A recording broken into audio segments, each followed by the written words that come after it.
Amis téléspectateurs, c'est suite à toute une série de manifestations anti-gouvernementales que le ministère des cultes fait un rappel à l'ordre à différentes religions dans le pays d'Haïti, parmi les catholiques, protestants, vaudouisants.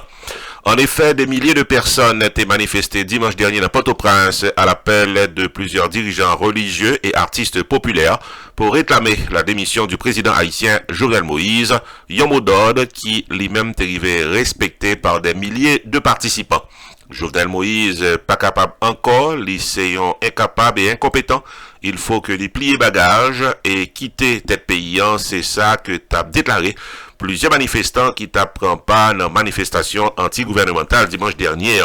Dans cette manifestation, c'était le prophète Mackinson, qui c'est un dirigeant religieux très populaire, mais également très controversé dans le pays d'Haïti. Mackinson Dorilas, qui identifiait comme un protestant et autoproclamé prophète, était sanctionné par le ministère haïtien des cultes dans finissement année 2018, après qu'il ait annoncé qu'il est capable de guérir maladie sida avec un remède à base de punaises. Les manifestants étaient sillonnés plusieurs rues dans la capitale qui étaient suivis par un large groupe de manifestants et côté que t'as voué monter des paroles qui papotaient en bien le chef de l'État haïtien Jovenel Moïse et ceci pendant plusieurs heures dans Port-au-Prince. En raison des manifestations répétées et des barricades enflammées, il y a plusieurs écoles dans le pays d'Haïti qui pas fonctionné et ceci depuis plusieurs semaines. N'a pas signalé que le prophète Mackinson Dorilas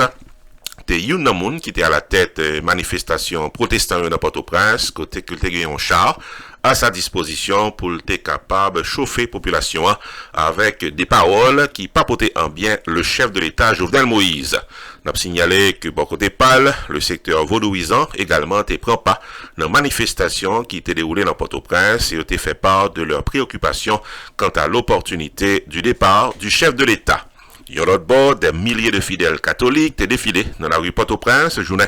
mardi 22 octobre qui se passait là pour réclamer la démission du chef de l'État haïtien Jovenel Moïse. L'archevêque de Port-au-Prince, Max Leroy Mésidor, invité autorités haïtiennes à la sagesse afin de trouver une solution à la crise politique. Il exprimait sa tristesse en raison du grand nombre de victimes enregistrées lors des manifestations anti-gouvernementales. N'a pas signalé que dans Jérémie, des prêtres et des fidèles catholiques étaient également pris part dans une marche pacifique pour réclamer une solution à la crise politique. C'est suite à toute série de manifestations que le ministère des cultes lançait un message aux leaders religieux dans le pays d'Haïti dans finissement semaine. En effet, dans une note signée par Evans Souffrant, qui est le directeur général du ministère des cultes, il présentait aux patriotes ses salutations et à tous les leaders religieux et religieuses qui ont exercé le ministère pastoral dans le pays d'Haïti, puis au capable pratiquement respecter certains principes. D'après note pour la presse, il a cité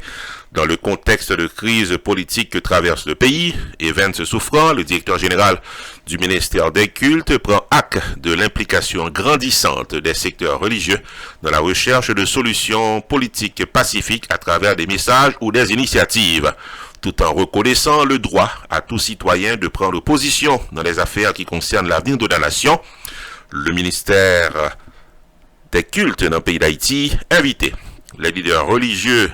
également les leaders spirituels, à encourager les fidèles à la modération en vue de préserver la paix fragile si nécessaire pour la recherche d'une solution concertée pour le bien du pays. Fin de citation. Réitérant en conclusion son engagement à garantir la pratique des cultes en toute liberté sur l'ensemble du territoire national, il a invité les différents leaders religieux, particulièrement vaudouisants, catholiques avec protestants, puis au capable agir dans le respect de la Constitution et des lois en vigueur de la République, d'après ça que fait sortir cette note pour la presse qui est signée par Evans Souffrant, directeur général du ministère des cultes, qui, une fois encore, fait un rappel à l'ordre aux leaders religieux dans leur participation dans des activités antigouvernementales.